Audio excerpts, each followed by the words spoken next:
안녕하세요. 오디오 잘 들리시나요? 대학미래연구소 이재진입니다. 정시 이제 두 번째 강의인데요.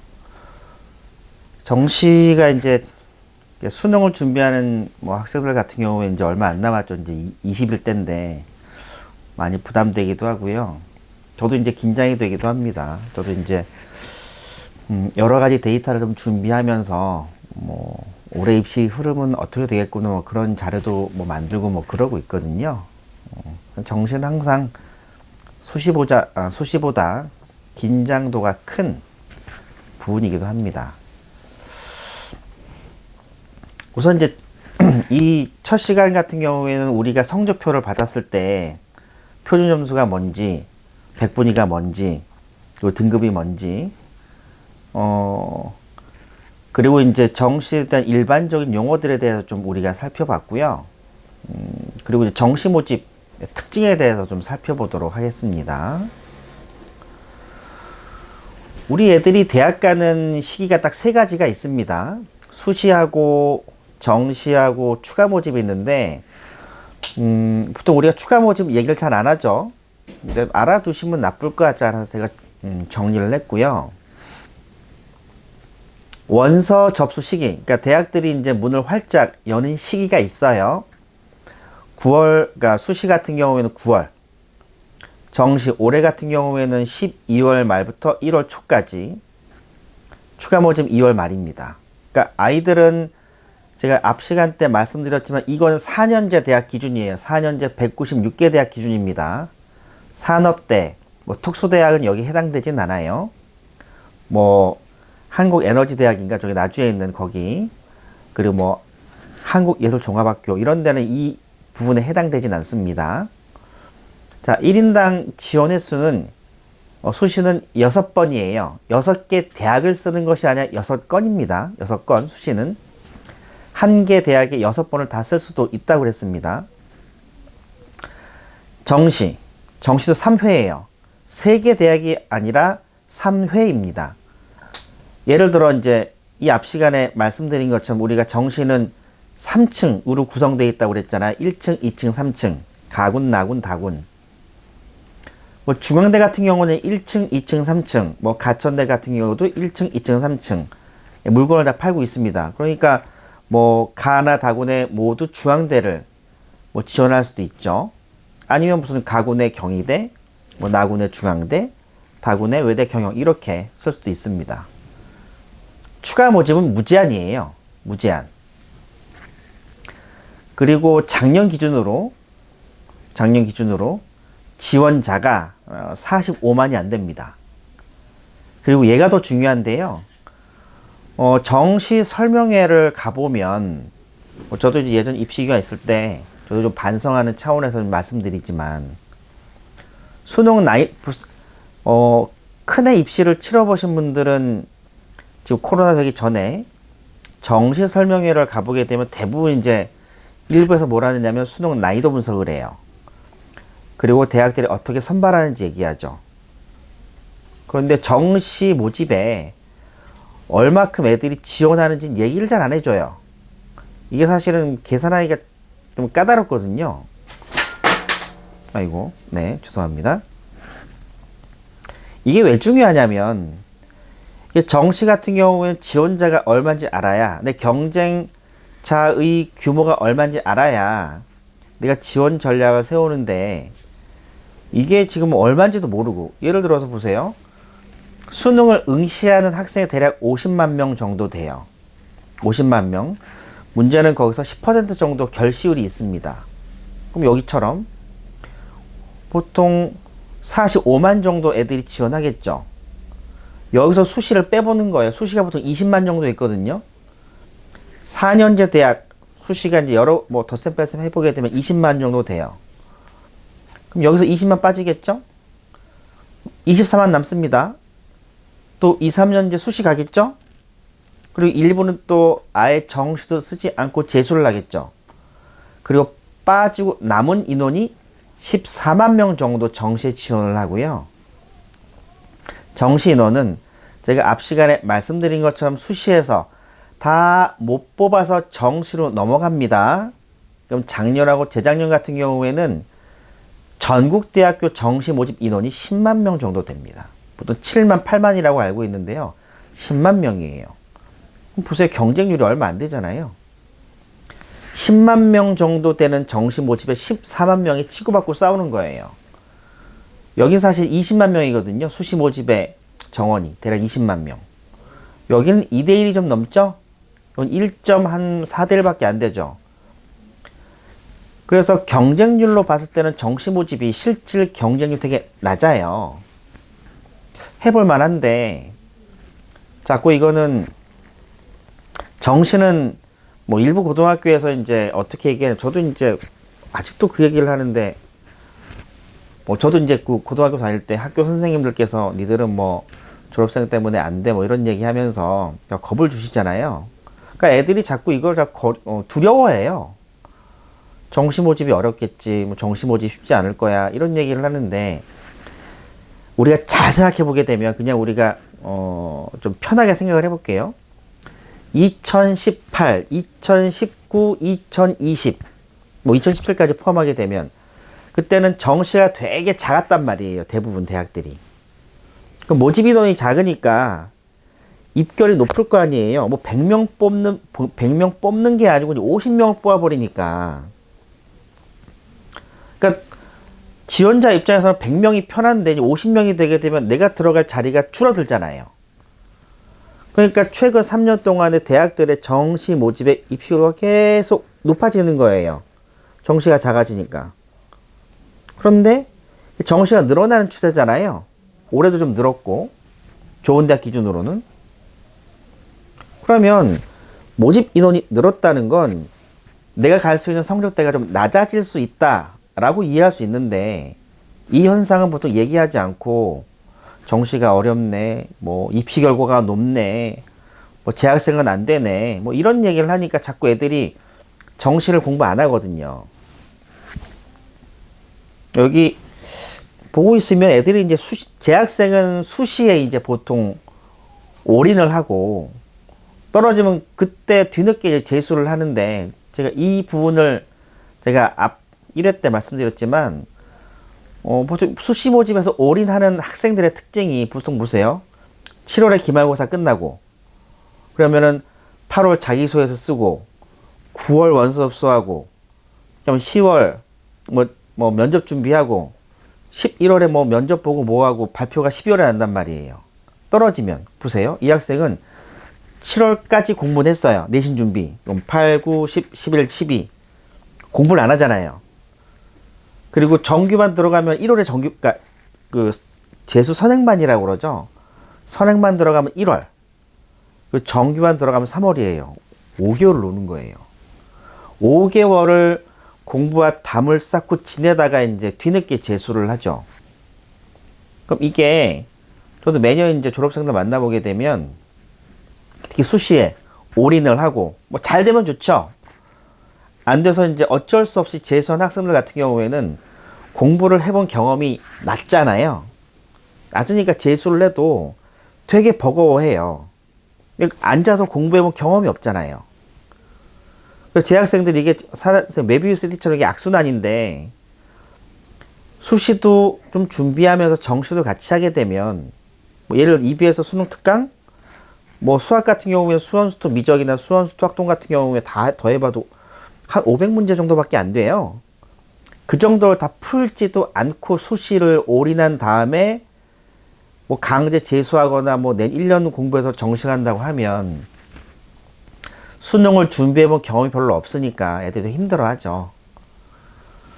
이 부분을 계속 제가 1회부터 말씀드리는 이유가 뭐냐면, 이게 다 학부모 대학이죠. 학부모를 그 기준으로 제가 말씀드리는 거잖아요. 그러니까 이런 현상을 잘 모르면 보통 부모님들이 보통 제가 수시 상담할 때도 그런 얘기 되게 많이 들었거든요. 우리 애가 공부를 안 해요. 뭐 수능을 안 해요. 그러니까 우리 때, 예, 저랑 비슷한 또래의 세대 때는 시험이 딱 한 번이었잖아요. 학력고사 한 번으로 대학이 결정되는 시기다 보니까 공부를 열심히 했단 말이에요. 근데 애들은 선택지가 많아요. 뭐 수시를 가도 뭐 교과가 있고 종합이 있고 논술도 있고 실기도 있고 하니까 여기서 대학을 잘 골라가고 안 되면 뭐 그냥 애들 돈이 아니고 우리 돈이잖아요. 우리 돈이니까 재수를 되게 쉽게 생각을 해요. 재수하는 게 뭐 6천 정도 드는데 10달 정도 하면 애들은 되게 웃겨요. 만나서 얘기해보게 되면 자기 돈은 아니거든요. 엄마 아빠 돈이거든요. 편히 재수를 얘기하는데 사실은 그건 바람직하지 않죠. 그러니까 애들이 지금 우리 애들이 이제 만약에 수시를 준비하지만 잘 안 돼서 재수를 하게 될 때 한 5개월 정도의 그 학력 단절 텀이 있어서 애들이 쉽게 공부하지 못합니다. 이런 거 알아두셔야 돼요. 이걸 모르는 상태에서 애들이 왜 공부를 안 하지? 이렇게 되면 부모하고 애하고 틀어지거든요. 그럼 재수할 때 굉장히 힘들단 말이에요.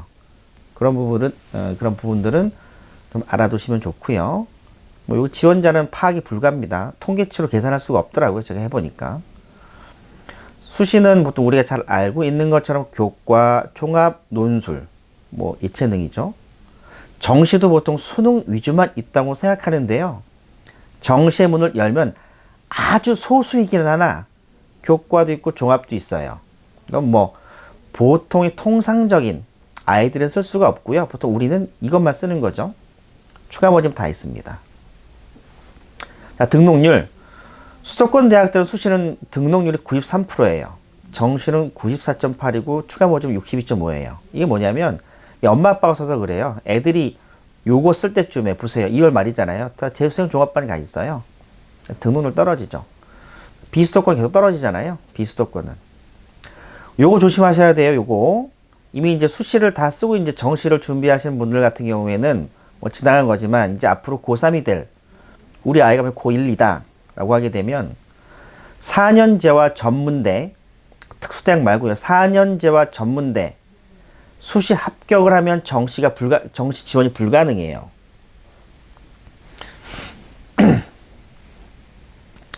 그런데 4년제 대학 수시를 쓰게 되면 4년제 수시를 지원을 가능합니다. 그러니까 이게 왜 좀 조심해야 되냐면 우리나라의 모든 어머님들, 거의 대부분의 모든 어머님들은 새가슴이거든요. 한 100에 한 99명은 새가슴인데 현장에서 이제 만나보게 되면 보통 아버님들은 보통 한번 쓰면 되지 뭐 이렇게 이제 보통 만만디나 배짱으로 지원하거나 그런 전략이 많은데 보통 어머님들은 보다 감성적으로 접근하다 보니까 조금 되게 소극적이에요. 부정적이건 나쁘다는 얘기가 아니에요. 거의 일반적인 뭐 얘기입니다. 근데 그렇게 되면 제가 이제 그런 얘기를 많이 하는데 부모의 조바심은 자식한테 공포로 전염이 되거든요. 그래서 제가 그렇게 보통 부모님께서 조바심 내시면 애가 힘들다 그런 감정들은 좀 감추시는 게 좋겠다 얘기 많이 드리는데 어찌되었건 수시 쓸 때 예를 들어서 죄송합니다. 대학을 급격하게 하향 지원을 많이 하면 제가 실제 몇 년 전에 겪은 사례인데 얘가 이제 수능이 좀 들쑥날쑥하지만 뭐 이화여대 정도 갈 수 있는 아이였어요. 제가 이제 6월, 9월 모의고사 봤는데 근데 모의고사와 수능과의 관계도 좀 있고 수능이라는 게 당일날 컨디션 때문에 조금 당일날 심리적 부담도 있고 해서 6월, 9월보다 안 나올 수 있는 가능성도 있잖아요. 그러니까 그 어머님께서 저한테 계속 얘기하는 게 수능 망하면 어떡하냐, 수능 망하면 어떡하냐. 내신도 한 2등급인가? 되게 좋은 학생이었는데 계속 대학을 내리시려고 그러시더라고요. 그래서 어이구 어머님 굳이 여기까지 내리실 필요 없을 것 같다. 근데 이대도 쓰고 뭐 쓰다가 숙명여자를 쓰시겠대요. 뭐 굳이 거기까지는 안 쓰셔도 될 것 같다라고 말씀드렸는데 불구하고 쓰시겠대요. 그리고 한 12월 초쯤 저한테 연락이 왔었어요. 저한테 이제 아직도 기억이 나는 게 제가 어디 걸어가고 있었는데 점심때인가? 선생님 우리 아이가 수시에 합격했어요. 그래서 어머니 어디 붙었습니까? 그랬더니 명지대를 붙었다는 거예요. 근데 지금 12월 초면 수능 성적표가 나온 상태잖아요. 수능 성적을 물어봤어요. 이대를 갈 성적이 나왔습니다. 섬뜩하죠? 어머님은 이제 황당한 거죠. 이거 수시 포기하고 정시 지원 가능하지 않느냐. 이거 안 된다, 어머님. 이거 안 됩니다. 그랬더니 어머니가 이제 당황하시는 거죠. 그러니까 수시도 되게 잘 써야 돼요. 그러니까 적당히 내가 갖고 있는 선에서 최소한만 내려야 되는데 급격하게 내려버리게 되면, 제가 이제 수시 상담을 최근 들어서는 어느 정도까지 내렸으냐면, 애들이, 왜냐면 수능을 준비해 본 경험이 별로 없어서 수시를 급격하게 하향 지원 많이 하거든요. 뭐 서울대 간호 쓰는 지원자가 가천대 간호 쓰는 경우도 많고요. 건국대, 뭐 학생부 종합 쓰고 경기대까지 내려 쓰는 경우가 많습니다. 한 몇십 개 대학은 내려 쓰는 경우가 좀 많아요. 어차피 붙겠지. 뭐 경희대부터 가톨릭대까지 쓰는 경우도 많고. 근데 보통 이런 학생들의 특징이 수능을 거의 안 해봤거든요. 여기에 그러니까 정시에 자신이 없으니까 보통 이쪽으로 가는 거예요. 그런데 이거는 일반적인 경우 우리 애들 중에서 특히 정시가 잘 되는 아이들은 굳이 이제 수시에서 굳이 하향 지원할 이유는 없거든요. 그건 좀 말씀드리고, 정시 모집 4년제 정시 모집 지원자는 전문대 정시도 지원 가능하고요. 특수대학도 지원 가능해요. 보통 한국 그러니까 한예종이라고 하죠. 그런 데들. 그런데 좀 알아두실 게 뭐냐면, 전문대는 정시가 되게 작아요. 모집 정원이. 보통 전문대들이 어떤 생각을 많이 갖고 있냐면, 정시에는 전문대 자원이 없어 라는 생각을 많이 해요. 수시를 엄청나게 많이 뽑습니다. 수시가 보통 90 정도 돼요. 서울 소재에 있는 5개 전문대도 그렇고요. 서울에서 약간 벗어나게 되면 보건계열로 좀 유명한 신구대학, 뭐 동서울대학 이런 대학들도 그러니까 수시가 90이에요. 정시는 모집 인원이 뭐 3명, 4명 이거밖에 안 돼요. 그래서 혹시 우리 애들을 어찌어찌한 이유로 전문대까지 지원시킬 생각이 있으시면, 전문대는 수시에서 끝내시는 게 좋아요. 정시는 정원이 워낙 작아서 뭐 원하시는 결과를 얻기에는 어려울 수도 있습니다. 그리고 이거 다 떨어지게 되면 2월 말에 추가 모집 원서가 나오거든요. 그때 보고 무제한으로 씁니다. 그런데 정시 모집 포기자, 그러니까 여기 붙은 학생이 이거 등록 포기하고 지원이 가능해요. 근데 수시 모집 합격자는 지원이 불가능합니다. 이게 이런 그 제도적인 이유를 설명드린 이유가 뭐냐면, 보통 한 20년 이전 입시를 보통 학부모님들은 경험을 하셨잖아요. 그때랑 지금이랑 많이 달라요. 그러니까 보통 이제 상담을 해보게 되면, 뭐 제가 요즘 얘기를 많이 하잖아요. 근데 어머님이나 아버님은 이런 얘기 많이 하세요. 입시가 많이 달라졌네요. 그러시면 힘듭니다. 좀 이런 제도적인 것들 좀 알아두시면, 그러니까 내 앞에 있는 컨설턴트가 무슨 얘기를 하는지는 내가 알고는 있어야 될 거 아니에요. 그러니까 그런 부분들이 좀 필요하다라고 해서 말씀을 드렸고요. 그러니까 올해 광운대 정시 같은 경우는 보세요. 정시문을 딱 열었더니 우리가 보통 알고 있는 수능 위주가 있고, 실기 실적이 있고, 학생부 교과도 있어요. 뭐 이런 대학은 굉장히 드물긴 한데, 정시에 이런 것도 있구나. 실기는 예술이네. 정시에 교과가 있는데 이거는 일반적인 애들이 쓸 수 있는 전형은 아니에요. 성인 학습자, 특성화고를 졸업한 재직자, 그러니까 특성화고를 졸업하고 3년 정도 재직한 다음에 쓸 수 있는 문이 이게 있습니다. 그리고 제가 층수가 있다고 그랬죠. 1층, 2층, 3층인데 광운대 같은 경우는 1층, 2층, 3층 나눠서 학생들을 선발을 하고요. 여기 뭐 보통 보게 되면 여기 보세요. 여기 1층에 수능 100이죠. 1층, 2층, 3층 나눠서 선발을 하고 2층에서 물건을 사려 갔는데, 요 대학들은 실기를 보내요. 그러니까 요때 실기 보는 거예요. 실기 보는 일정이 정해져 있습니다. 그러니까 1층에서 실기를 보는 대학들이 있어요. 올해 같은 경우는 연세대, 고려대가 1층에 예체능 실기 실적이 있고 요때 실기 시험 봅니다. 보통 1월 초, 그러니까 1층에서 물건 파는 대학들의 예체능 학과들의 실기, 뭐 실기를 봐야 될 거 아니에요. 춤을 추든 뭐 뜀박질을 하든 실기를 봐야 될 거 아니에요.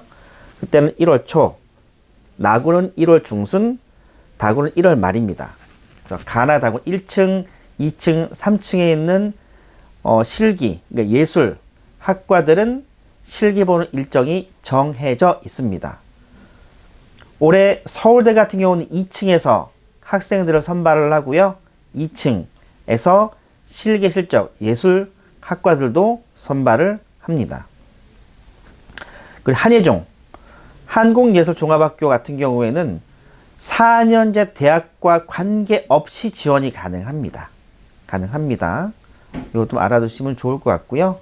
요렇게 이제 요거는 이제 제도적인 정시에도 제도적인 측면인데 알아두시면 좀 도움이 될 것 같아서 제가 말씀을 드렸습니다.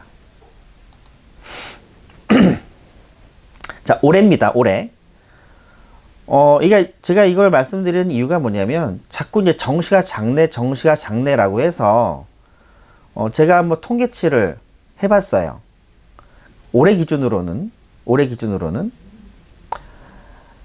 계획이 뭐냐면 지금 각 대학교 홈페이지에 가면 정시 모집 요강, 그러니까 정시를 어떻게 선발할 것이냐 계획표, 정시 선발 계획표가 정시 모집 요강이에요. 모집 요강이라고 하는데 수시 모집 요강 상에 있는 인원들입니다. 인원들. 올해 같은 경우는 수시는 수도권 서울, 경기, 인천은 수시가 64.5, 정시가 35.3, 그리고 재작년 같은 경우에 추가 모집은 한 전체 모집 인원의 15.8%, 1,800명 정도 선발했단 말이에요. 이거는 뭐 아직 논외로 하고, 비수도권은 뭐 전남이라든가 광주라든가 대구라든가 이 지역들의 수시 모집은 이게 압도적으로 많아요. 정시는 17.7입니다. 자, 여기서 이제 조금 다른 얘기를 드리면 2024부터 이제 의학계열 지역인재 전형이 이제 의무화되잖아요. 40%. 그러면은 뭐 영남, 호남이라고 그래요. 그쪽 지역에 약학계열이 되게 많아요. 뭐 이쪽에 이제 그 영남 같은 경우에는 경북대, 부산대, 대구가톨릭대, 고신대, 갑자기 얘기하면 생각이 안 나는데 경성대, 뭐 경상대 이런 대학들의 의대, 치대, 뭐 한의대, 약대 이런 데도 많거든요. 뭐 전남도 마찬가지입니다. 그래서 혹시 큰 뜻을 품고 지방으로 내려가시려는 그러니까 중등 학부모가 계신 분들이 있을 거예요. 근데 문제는 비수도권이잖아요. 비수도권의 전체적인 분위기는 정시가 적으니까 애들이 다 수시 준비를 한단 말이에요. 수능 거의 준비 안 해요. 이게 그 지역 색도 무시 못 합니다. 애들 공부를 안 해요. 그러니까 아까 말씀드린 의대 같은 경우에는 수시 모집에서 수능 최저 학력 등급이랑 꽤 센 편이거든요. 뭐 세계합 5라던가 뭐 세계합 4라던가 꽤 높은 편인데 비수도권으로 우리가 전학을 가서 수능을 준비하러 봤는데 뭐 지역 인프라도 안 좋아. 인프라라는 게 이제 기본적으로 수능을 준비할 수 있는 인프라. 수시가 많아. 애들이 정시를 안 해. 그럼 굉장히 고민스러울 거예요. 그래서 2024부터 도입되는 지역인재 40% 봤을 때 과연 그걸 가지고 내려가 볼까 하는 분들은 이런 부분도 한번 고민해 보시는 게 좋겠다라는 얘기를 많이 합니다. 자, 어쨌든 우리가 이제 수도권에 관심이 많은데 수도권이 지금 65 정도 되고 한 35 정도 되죠. 이건 계획. 제가 말씀드렸잖아요. 수시에서 정시로 넘어가는 인원들이 있어요. 충원 기간이 6일밖에 없다고 그랬잖아요. 6일. 그럼 보통 이게 넘어가요. 대략 한 5% 정도 넘어갑니다. 그럼 올해 같은 경우에는 수시가 60, 정시가 40 정도 될 거예요. 자, 제가 2020학년도 통계치를 한번 갖고 설명드리겠습니다. 수도권 같은 경우에는 수시가 70.7 정도 선발한다고 했어요. 근데 실제 뽑아보니까 66.5예요. 대략 한 4% 정도 넘어갔죠. 그러니까 여기서 91,000에서 83,000으로 실제 대략 한 8,000 정도를 선발을 못한 거죠. 8,000 정도가 정시로 8,000 넘어간 거예요. 그리고 정시가 38,000인데 실제 정시 같은 경우에 넘어가게 되면 이게 지금 보세요. 여기가 4% 넘어가죠. 여기도 4% 넘어갈 거예요. 그럼 60, 40 정도 되겠죠. 그러니까 이게 말씀드린 이유가 뭐냐면 대부분의 모든 설명회들이 이것만 얘기합니다. 수시가 64.7이고 정시가 이거야. 실제 선발 인원, 아까 말씀드렸죠. 제가 첫 시간에 말씀드린 것처럼 수시에 6일 동안의 충원 미등록 충원 일정이 있어요. 발표하고 돈 내고 발표하고 돈 내고 6번을 하는데 그 6일 동안 충원을 해도 다 선발을 못해요. 대학들이 여러 가지 이유로. 아까 그 첫 시간에 말씀드린 것처럼 애들이 뭐 중복 등록을 해서 맨 마지막에 이제 뭐 이탈한 애들도 있다 보니까 대학들이 원하는 만큼 수시에서 100% 선발이 안 됩니다. 정시로 넘어가요. 그래서 이게 정시가 선발 인원이 작지 않고, 그러니까 2020 같은 경우는 이렇게 설명했을 거 아니에요. 수도권 정시가 30이 안 됩니다. 근데 늘어난 거 보세요. 그러니까 꽤 많이 늘어났거든요. 그러니까 이거는 뭐 정시 할 만하다. 근데 이것도 저도 고민인 게 뭐냐면 제가 11월 달에 세종시에 가서 수능 관련된 설명회를 해야 돼요. 그러니까 고등학교 한 2학년 2학생들 대상으로 뭐 그쪽 학원 쪽에서 이제 요청이 들어와서 설명회를 하는데 과연 제 학생들이 수능을 해야 된다는 필요성을 느낄까라는 생각은 들어요. 물론 그걸 제가 이제 왜 해야 되는지 이유에 대해 설명해 주기 위해서 설명회를 하기도 하는데 과연 이것만 갖고 죄송합니다. 정시가 많다란 이유 하나만으로 그래도 애들 딱 봤을 때는 그래도 수도권 같은 경우는 수시가 8만이고 정시 4만이니까 그래도 많네 라면서 수시로 올인할 수도 있거든요. 자, 그러면 제 입장에서는 어떻게 생각을 하냐면 정시가 수능 준비하는 게 어렵다는 거 빼고 왜 자꾸 정시가 어렵다라고 생각하냐면 제가 맨 앞에서 얘기한 것처럼 정시가 이렇게 작으니까 정원이 작으니까 입시열과 높아서 니들이 수능 준비해도 정시로 못 가 이런 생각들 이런 선입관들이 많거든요. 그런데 이제 학년인구가 많이 줄었잖아요. 2020에서 2021, 2022로 넘어오면서 애들이 13만 명이 날아갔어요. 그러니까 경쟁률이 떨어지고 대학 정원은 그대로 있으니까 지원자들의 성적들의 점수차가 듬성듬성 하거든요.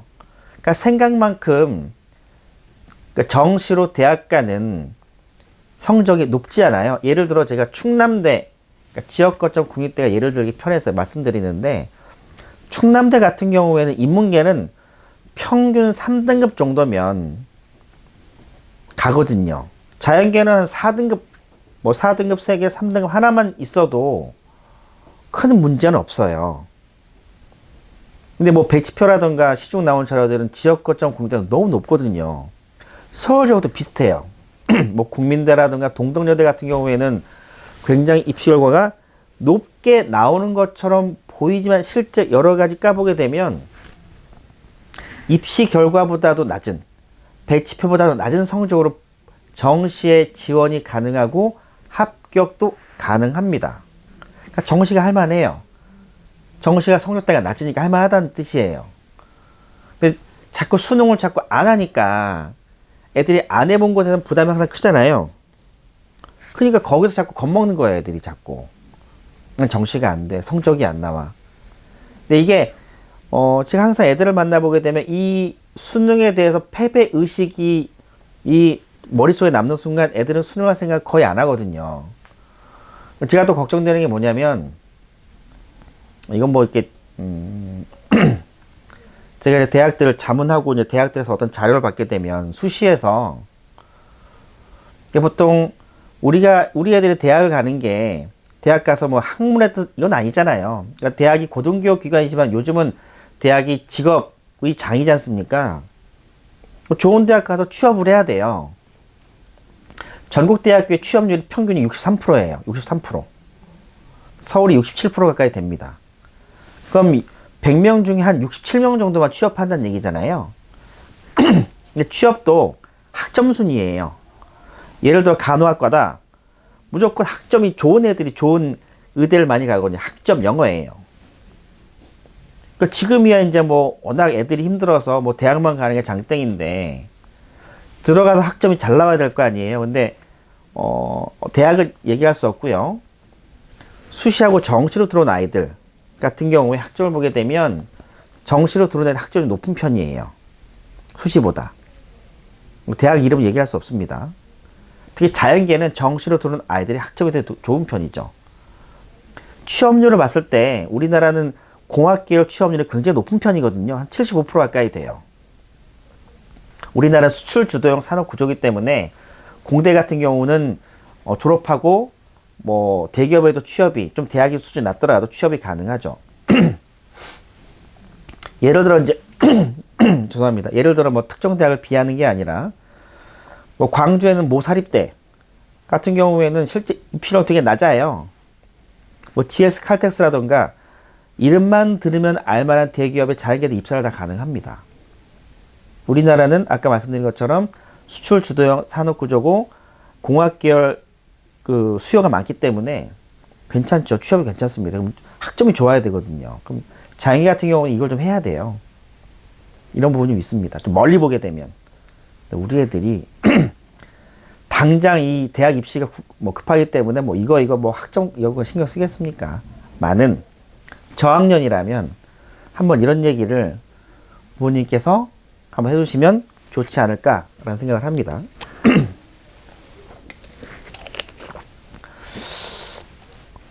자, 죄송합니다. 그러니까 요게 이제 보통 우리가 이제 뭐 대교협에서 발표하는 뭐 이런 자료들을 보거든요. 수시가 75야. 정시가 23이야. 그럼 최근 3년 동안 정시가 약간 늘었네요. 그죠? 근데 지금 보게 되면 내년도 올해 같은 경우에는 수시 정시 합치게 64.7, 35점 얼마? 35.3이죠. 뭐 이런 거 보게 되면 이게 보통 제가 이제 학교 선생님들하고도 얘기를 해보고 아이들하고 얘기해보게 되면 보통 야 정시가 35니까 해봐 이런 생각을 애들은 못해요. 그래도 수시가 64잖아요. 3분의 2가 넘잖아요. 3분의 2잖아요. 그러니까 애들이 머릿속에는 다 그냥 수시예요. 그리고 상당수의 일반 고등학교 수시로 쏠려 있거든요. 현재 외고도 그래요. 그러니까 이게 지금 많다라는 생각 때문에 근데 아까 말씀드린 여기서 거의 한 8,000명도 못 뽑는다고요. 넘어가게 되면 이게 지금 8,000명 더하게 되면 한 5만 얼마가 되고 7만 죄송합니다. 7만 얼마, 5만 얼마가 되는데 그 눈에 안 들어오는 거예요. 왜 수시에 대해서 제가 이제 말씀드리냐면 이게 정시기 때문에 수시를 말씀드리는 겁니다. 뭐 다음 뭐 수시하는 이영호 수장께서는 수시에 대해서 말씀해 주시겠죠. 근데 저는 이제 정시라는 측면에서 얘기할 수 없고 특히 남자애들 같은 경우는 수시가 워낙 뭐 내신 관리가 워낙 안 된 애들이다 보니까 자꾸 여기가 안 되고 보통 애들이 굉장히 일찍 재수를 고민하거든요. 재수를 하는데 뭐 공부를 해야 말이죠. 근데 뭐 이런저런 얘기해 주시면서 좀 빨리 만약 재수를 하고 수능을 준비한다고 하면 재수를 할 생각이 있다고 하면 빨리 준비하는 게 사실은 좋고 그리고 또 수능을 준비하는 남학생, 재학생 같은 경우 여학생도 있긴 하겠습니다만 좀 내신 좀 따기가 좀 힘든 뭐 경쟁이 치열한 여고 같은 경우에는 애들도 보통 내신 좀 밀리게 되면 수능을 준비하잖아요. 괜찮습니다. 늦게 해도 괜찮고 할만하니까 그 얘기를 제가 드렸고요. 죄송합니다. 그럼 정시 모집에 제가 이런 질문 되게 많이 받거든요. 정시 모집에 내신 중요한가요? 중요하지 않아요. 한 3, 4년 전만 해도 수능에서 내신이 꽤 중요했거든요. 특히 이제 교대, 초등교육. 근데 올해 제가 2022학년도 다 찾아봤어요. 수도권에 보통 80개 정도 대학이 있는데 딱 요 정도만 학생부 반영해요. 그럼 우리가 수도권 대학 같은 경우에는 수도권 13개가 요거 빼면 우리는 사실은 수능 100, 수능 성적만 가지고 갈 수 있잖아요. 그럼 과연 수도권 80개 대학 중에서 13개 대학이 만약 서울대 연고대 가서 불편한데 보세요.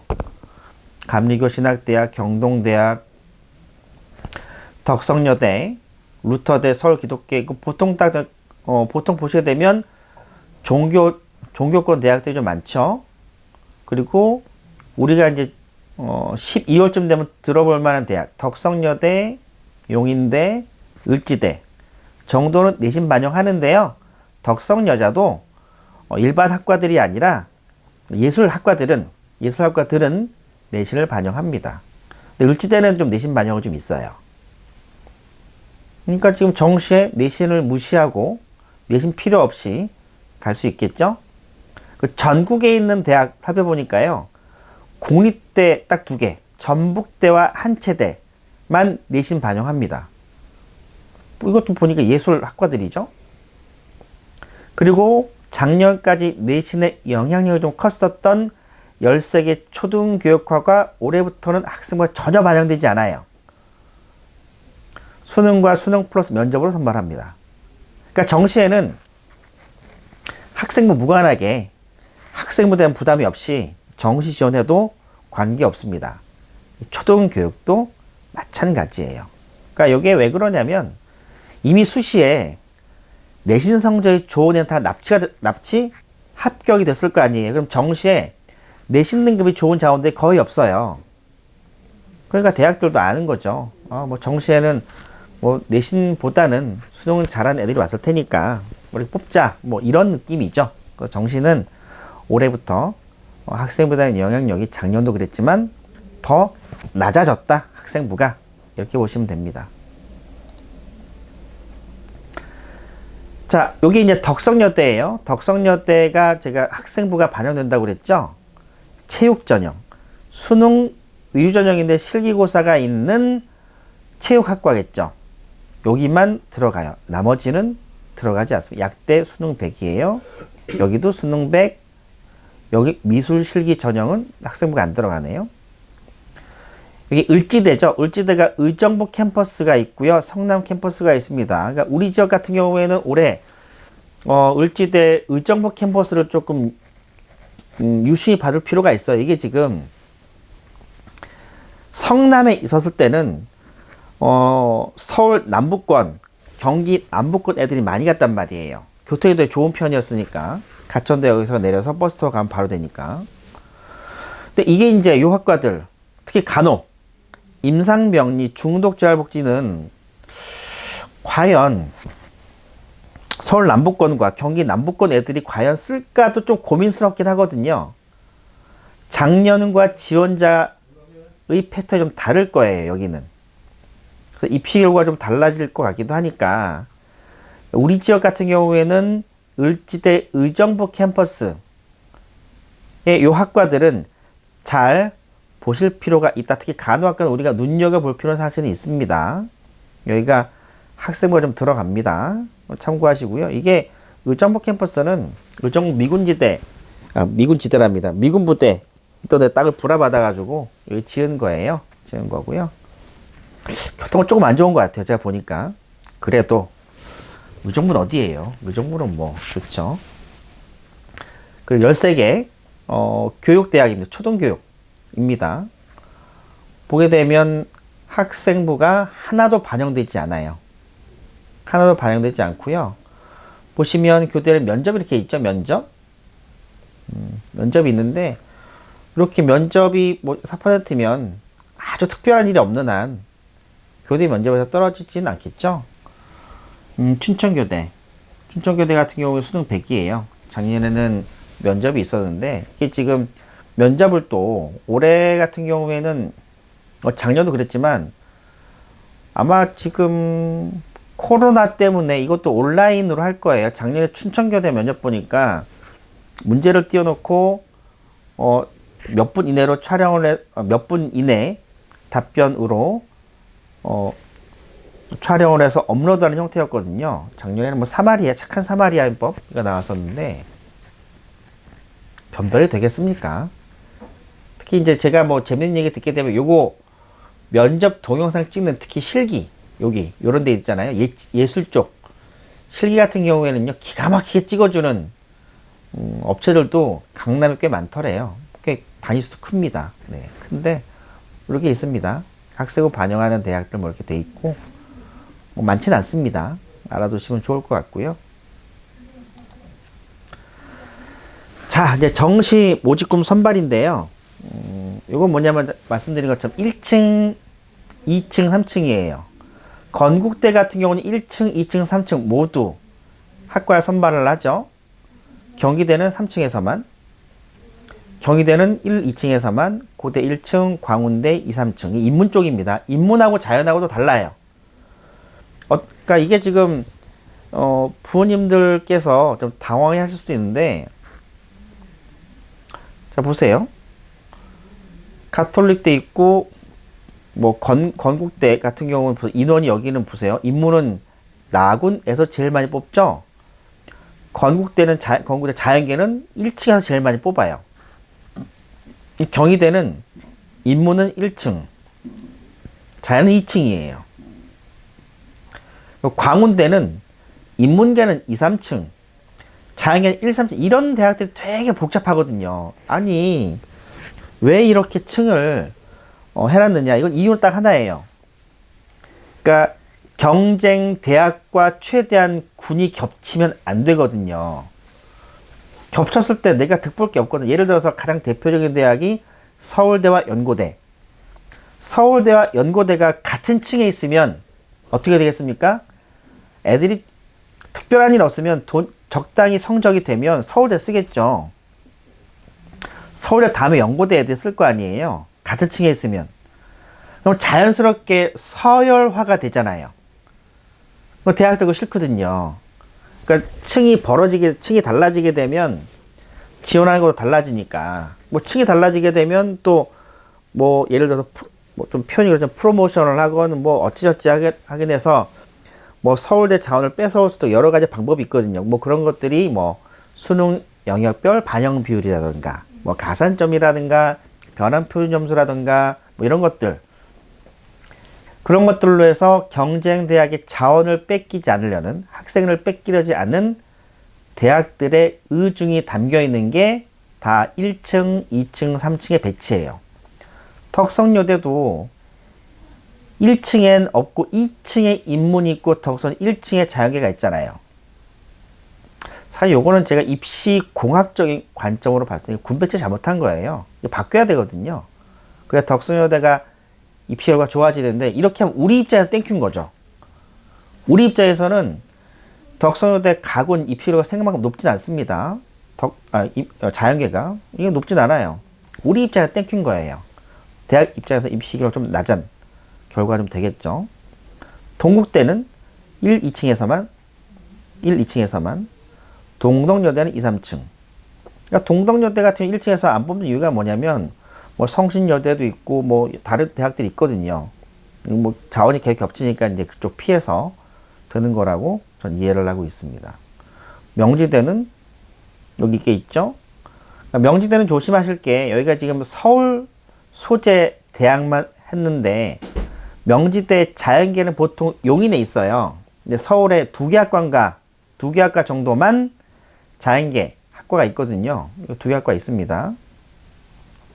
삼육대는 정문만 서울에 있죠. 여기 뒤로 가면 경기도예요. 경기도. 근데 여기는 약대랑 간호가 있잖아요. 보건계열 좀 특화된 대학입니다. 그리고 상명대, 여기는 사범대예요.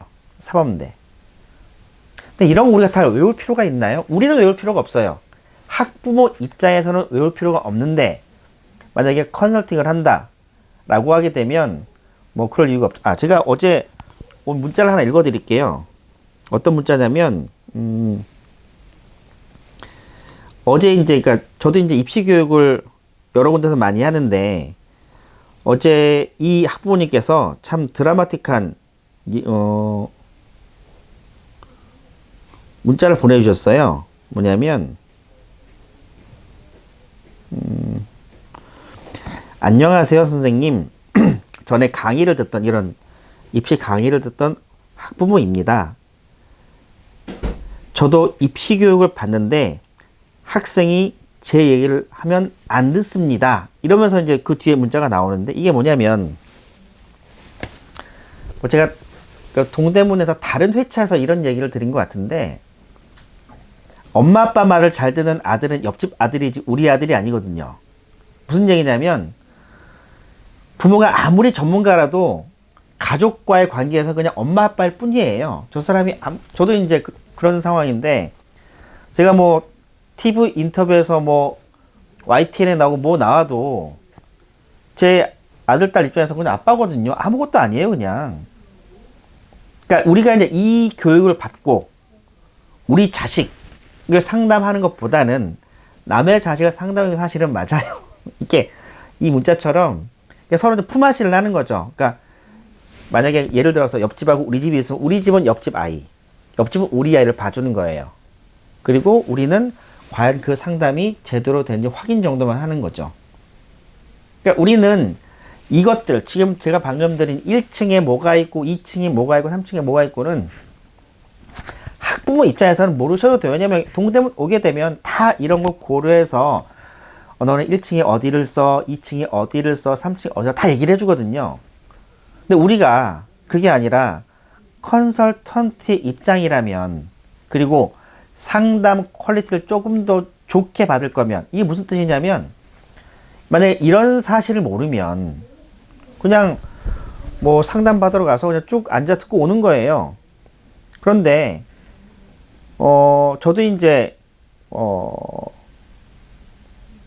1시간 동안 나를 찾아온 분들한테 좋은 정보를 드려야 되는데 제가 놓치는 부분도 있을 거 아니에요. 예를 들어 제가 광운대 나군에 선발하는지 모를 수도 있거든요. 상담하다 보게 되면 그럼 우리가 이런 교육을 받고 이런 자료를 안 다음에 컨설턴트가 이렇게 의견을 제시할 수 있죠. 선생님 광운대 나군에 뭐 이 정도 선발하는데 여기는 어떨까요? 이렇게 우리가 반문하거나 의견을 제시할 수 있잖아요. 그러면 컨설턴트가 놓친 부분을 우리가 제시할 수 있으니까 이런 부분이라면 우리가 한번 알아둘 필요도 있겠죠. 아마 제가 4회차 때인가 말씀드릴 텐데 입시는 까막눈 내게 되면 되게 힘들어요. 저도 이제 상담할 때 제일 힘든 경우가 뭐냐면은 부모님께서 아무것도 모르고 오시는 경우. 그럼 제가 여러 가지 설명을 다 해야 되거든요. 어머님 모의 지원이 뭐고요, 고서 성장 분석기가 뭐고요, 수능 영역별 반영 비율이 뭐고요, 가나 다구는 뭐고 이거 다 설명을 해야 돼요.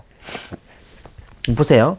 내가 1시간 동안 나를 찾아오는 이 학생한테 좋은 길을 열어줄 수 있는 이 여러 가지 경우 수나 전략을 1시간 동안 설명하면 제일 좋은데 앞에 한 15분, 20분을 그 입시가 뭐고 정시를 몇 번 써야 되고요, 어머님 가나다군이 뭐고 이런 얘기를 15분, 20분 해버리게 되면 내가 좋은 지원 전략을 얘기할 수 있는 시간이 40분밖에 안 되잖아요. 사실 손해죠. 그래서 그런 측면이라면 이런 것들은 정시 상담하기 전에 좀 알아두시면 편하지 않을까라는 생각에서 제가 말씀드리는 거예요. 아까 문자 웃기지 않나요? 제가 어제 오전에 이 문자 받고 되게 웃었는데 제 새끼도 제 말을 잘 안 들어요. 뭐 어디 쓰라고 하면 잘 안 듣거든요. 똑같아요. 단지 우리는 우리 아이를 만약 상담한다고 했을 때 우리 아이를 어디는 가서 뭐 제가 4회차 때도 뭐 설명드리겠지만 무료 상담 받을 수 있는 것도 꽤 많거든요. 거기 가서 얘기를 들었는데 저거 잘 해주는 것 같아요. 아니 뭐 좀 이상한데 이렇게 판단할 수 있는 능력은 있어야 되잖아요. 그런 부분들 때문에 제가 좀 여러 가지 예를 들면서 말씀을 드렸습니다. 자, 이제 학과로 제가 예를 들어 설명드릴게요.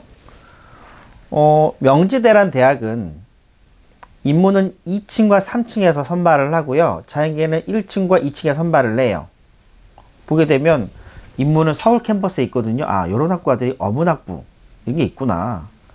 학과들도 한번 보시면 좋거든요. 근데 아랍지역학과 실제 애들이 과연 공부를 할까 가서 전과를 하겠죠. 뭐 전과 제도도 공부하는 게 사실 좋고. 그래서 명지대는 이게 학과로 선발하지 않고 학부로 선발을 하죠. 학부. 그럼 학부 같은 경우에는 우리 입장에 조금 편하잖아요. 왜냐면 9명 뽑는 것보다 이렇게 뽑게 되면 내가 뭐 좀 유리한 것 같은 느낌 들잖아요. 그럼 명지대는 학부 선발하니까 내가 이런 경우 좀 안전하겠네. 보세요. 경영 이 네 개 학과를 세 개 학과 합쳐서 경영 대학으로 선발을 하잖아요. 경영 대학. 보세요. 여기는 학부, 여기는 대학이에요. 제가 첫째 시간에 제가 모집 단위를 말씀드리면서 요것도 모집 단위, 요것도 모집 단위, 요것도 모집 단위라고 말씀드렸죠. 명지대는 여기는 학부로 학부가 모집 단위예요. 여기는 단과 대학이 모집 단위입니다. 여기는 학과가 모집 단위죠. 그죠? 이런 식으로 선발을 합니다. 이런 식으로 선발한다는 것 알아두시면 좋고요. 여기 서울 캠퍼스에 융합 전공학부라는 것도 있고요. 여기 세 개 학과네요. 제가 착각을 했네요. 여기가 자연계 학과가 서울 캠퍼스에 있어요. 또 여기 오른쪽이 용인에 있고요. 이게 서울에 있는데 이거 대학교 캠퍼스 위치도 좀 알아두시는 게 좋습니다. 제가 그러니까 입시를 처음 할 때, 상담을 할 때 총신대가 잠깐 헷갈린 적이 있어요. 총신대 총을 만드는 데가 아니에요. 서울에 있습니다. 숭실대 옆에 있는데 거기 유아교육학과가 있거든요. 어머니 이걸 딱 물어보시고 제가 순간 제가 움찔했어요. 총신대. 왜냐하면 저도 이제 하루에 몇십 명 상담하고 별 얘기 다 듣다 보니까 머리가 하얘질 때가 있거든요. 갑자기 총신대 딱 얘기 나오네. 총신대? 한 2, 3초 정적이 흘렀던 것 같아요. 서울에 총 41개 대학이 있고요. 그저 종교권 대학을 제외하게 되면 보통 30개 정도 대학이 있습니다. 물론 서울에 계신 분들은 대학은 아시겠죠. 근데 12년 만에 돌아온 아버지, 그러니까 대학 입시를 잘 모르시는 분들은 저 대학은 뭐야? 뭐 이런 부분도 있는데 대학 위치도 알아주시면 좋고, 그냥 그런 부분들은 상담 끝나고 집에 돌아가시면 이제 뭐 대학 위치를 찾아보거든요. 그럼 뭐 우리 집에 교통이 안 좋다는 이런 얘기를 하시는 분도 있습니다. 제가 이제 이거 말씀드려도 되는지 모르겠는데 제가 네이버 엑스퍼트라는 데서 상담도 해요. 근데 이 전주에 저한테 이제 물어봤던 학생이 뭘 물어봤냐면 세계 대학 전문대의 합불 여부를 물어보는 거예요. 그래서 제가 요거는 합격 가능할 것 같다, 뭐 이럴 것 같다 했는데 학생이 맨 처음에 물어본 대학을 가고 싶은 거예요. 제가 그 학생이 세 개 대학 물어봤는데 두 번째 물어본 대학이 되게 좋았거든요. 여기를 가지, 굳이 여기를 가려고 하지 했더니 여기가 교통에 가까운 거예요. 이 친구는. 집이 구리인데, 구리니까 여기가 편해서 여기는 너무 멀다는 거예요. 대학은 좋은데 교통이 우선 가까워야 된다는 거죠. 그러니까 이게 뭐냐면 최근 들어 나온 이런 연구 논문 같은 걸 보게 되면 애들은 아주 좀 몇 개 대학 빼고는 교통에 따라 좌지우지되는 게 큽니다. 가까워야 돼요. 교통이 좋아야 돼요. 그러니까 우리 입장에서는 우리 저것도 왜 안 가지? 라고 할 게 아니라 애들은 기본적으로 집 밖에서 멀리 떠나는 게 별로 안 좋아해요. 교통 되게 중요합니다. 여러 가지 논문 나와요. 제가 갖고 오진 않았는데 애들이 대학을 선택할 때 결정 요소 중에 1위가 평판이거든요. 평판에 교통도 들어가 있습니다. 그래서 뭐 부모님들이 특히 아버님들 같은 경우 교통을 많이 아시는데 애들이 교통 잘 모르잖아요. 그래서 뭐 이 대학 쓰게 되면 거기 어디 있어요? 보통 이게 동덕여대 같은 경우 모르는 경우도 많고, 동덕여대 어디 있어요? 어디 지하철역 어디 앞에 있어? 여기 앞에 있다. 그래요? 뭐 그러거든요. 교통도 좀 알아두시는 게 좋다. 이런 말씀 드립니다. 자, 이게 또 이제 정시가 어렵다고 하는 이유 중에 하나가 숫자가 너무 많거든요. 여기 강의를 들으신 분들 생각해 보세요. 수시에 이런 숫자를 많이 본 적이 있나요? 별로 없거든요. 학생부 종합 숫자가 별로 안 보이거든요. 교과 전형 보통 어떻게 교과 전형은 국영수사 반영하고 국영수가 반영하네 뭐 이 정도 있지. 정시로 들어가는 순간 이게 막 숫자가 너무 많잖아요. 이거 뭐야? 뭐 이렇게 보인다라는 건데 이거는 환율, 그러니까 뒤에도 설명드리겠지만 환율이라는 개념으로 이해하는 게 좋아요. 내가 돈을 좀 10,000원 정도 갖고 있어요. 이 10,000원이 일본 엔화 그리고 미국 달러 이게 환율 때문에 점수가 계속 바뀌잖아요. 그러면 우리가 첫 시간 때 제가 말씀드렸던 우리 아이의 성적표에 나온 100분위 표준점수 등급이 세종대는 과목별로 가중치가 달라요. 숙명여대도 가중치가 달라요. 숭실대도 반영 비율이 달라요. 그러면 내가 갖고 있는 점수가 대학마다 환율이 달라. 환율이라는 것은 정시에서는 수능 영역별 반영 비율이에요. 제가 가나다고는 제가 1, 2, 3층으로 비율을 했었고 정시에서 수능 영역별 반영 비율은 환율이라는 표현을 제가 씁니다. 환율. 우리 아이한테 환율이 유리한 대학을 찾아야 돼요. 유리한 대학. 그럼 어디가 있을까? 그럼 보세요.